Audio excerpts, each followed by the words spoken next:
Guess who just filmed an entire video, watched it back, and realized the more she was talking, the more lipstick got all over her teeth? This guy. This guy right here.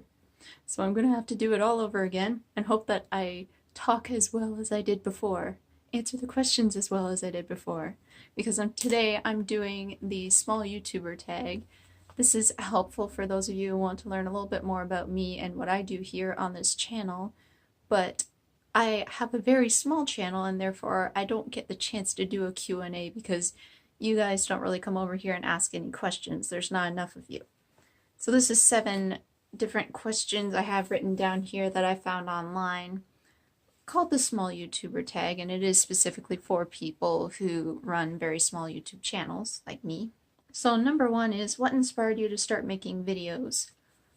I was inspired to start making videos because I wanted something to do. I wanted something fun, a fun little hobby, because as most of you know, if you've watched some of my other videos where I've discussed this, I have health issues and therefore I don't work. I'm unable to, and I need things to keep me busy.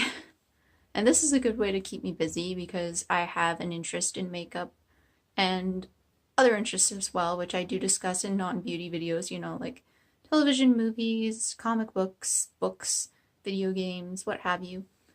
And this way I get to talk about it with people such as yourselves. And I really enjoy doing that. And one of the other reasons was because I do have very, very fair skin. And it was hard to find somebody with the exact same skin tone as myself. I would peruse videos and find people that I thought, thought maybe they had the same skin tone as I had, and then I would go out and search product recommendations and realize that they were still too dark. And I thought, well, there's probably a lot of people out there who are in the same boat as I am, and why not create something that would maybe help them too? And that's another reason why I started this. How long have you been on YouTube, and have you had any other channels? I've been on YouTube since last November, so a little over a year now, although I haven't posted consistently since then because my health got really bad at the beginning of this year, so I took a really long break. And I technically have one other channel, but I don't really post on it that often. It's just every once in a while, if I find a video game glitch, I'll kind of post it up on there so I don't lose the file. So there's only 3 videos on there. There's one that belongs to my brother. He found it in a video game called Crackdown. I found one in the game Alice Madness Returns, which is riddled with problems, even though everybody seems to love it. And recently I found a game-breaking glitch in the Stranger Things mobile game. Like, literally, could not play that game after I found that glitch. That was fun. I was close to beating it. So yeah, anytime something like that happens, I just kind of pop it up over there, but it's just, it's not a real channel, so there's no real point in telling you where to find it. Where do you see yourself and your channel in the next 5 years? I don't like questions like this because I don't like to think that far ahead into the future, because I live minute to minute. And let's say tomorrow I could wake up and feel absolutely awful as compared to right now. Right now I don't feel too bad. I have to limit myself to how far ahead I can think. I can't make plans that far ahead. I just can't. That's the type of person I have to be, and that's how I have to live. So if somebody has to ask me, where do you see yourself, this far ahead into the future, I just have to tell them, nope, that's not going to happen. I can't plan that far ahead. So if you want to know where channel is going to be in 5 years, where I'm going to be in 5 years, I can't tell you. I might not even be on YouTube in 5 years. I don't know.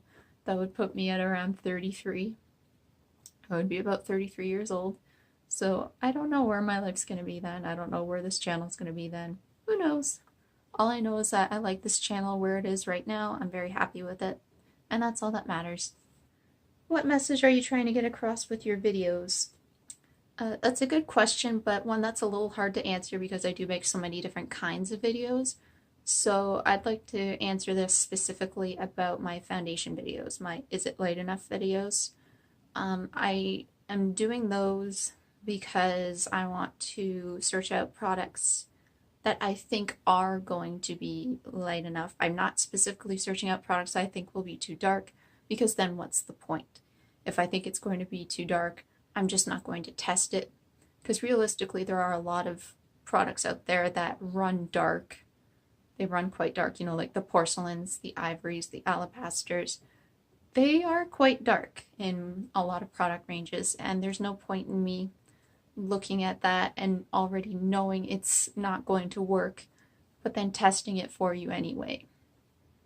I'm testing out products that I'm going into it with the mindset that this is probably going to work, or this might work, and show you hopefully that there are options available if your skin tone is like mine. And there are options. There absolutely are options. I have found a couple that are too dark so far, but you know, that's bound to happen. And also not to compare the struggle of finding a foundation that's light enough to the struggle of finding a foundation that's dark enough, because they're not the same thing. There are a lot of different reasons why a company will not increase their product range for the darker end of the spectrum as opposed to the lighter end of the spectrum. It's a lot of people like to compare the two, but they're really not comparable. There really are a lot of reasons why the beauty industry ignores certain people. I think you know who I'm talking about, people with deep skin. They are ignored. And so yeah, I really don't think it's fair to compare the two, and I would never undermine the struggles of anybody else.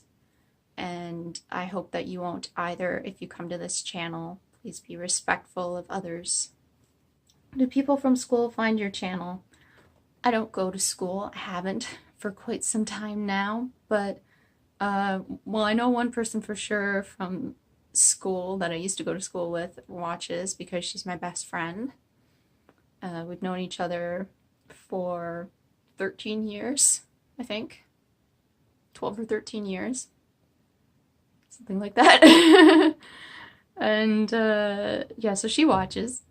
I don't know if anybody else from my old schools watch, but I have a few family members that watch, and everybody else is new to me, so hello. Nice to meet you. What does your username mean? It's more self-referential than anything else. Some people think that it is palegirlchic. It is not. It's palegirlchic. It is more in reference to myself than anybody else, and therefore I would like to make it very clear it is not exclusionary. Anybody can watch this channel for any reason. Even if you don't like makeup, that's fine. I make other stuff too.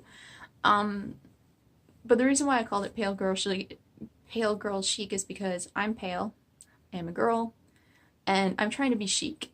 And the reason why I'm trying to be chic is because I don't have as much makeup or money to work with as other people on YouTube. The big people on YouTube get paid a lot and they get sent a lot for free. I do not. Let me show you. This is my little makeup case here. I have lip products here, some single eye products, and cream liners here. Then I have like mascaras, primers, eyeliners here, some face products here. And then I have about 6 palettes, which are in my cupboard right now. That's not a lot. I mean, it's a lot compared to a lot of other people. But on YouTube, in the YouTube world, that's not a lot. And so I really want to stress the fact that you can look great with what you have. And there are a lot of options to create different looks with what you have. And so that's where the name palegirlchic came from. That's it. There's no special meaning behind it, really. Favorite small YouTubers? Depends on your definition of small. For me, it would be under 1,000 subscribers. So obviously my friend Liana, who I've mentioned before on here. My brother, Nick. Rena Reviews, Nicole, Pale and Freckled, and Jamie X66, which I'll leave all of them down below in the description box so you can check them out. And that's it for the 7 questions. I hope you enjoyed the answers and got to learn something new. And I will see you in the next video.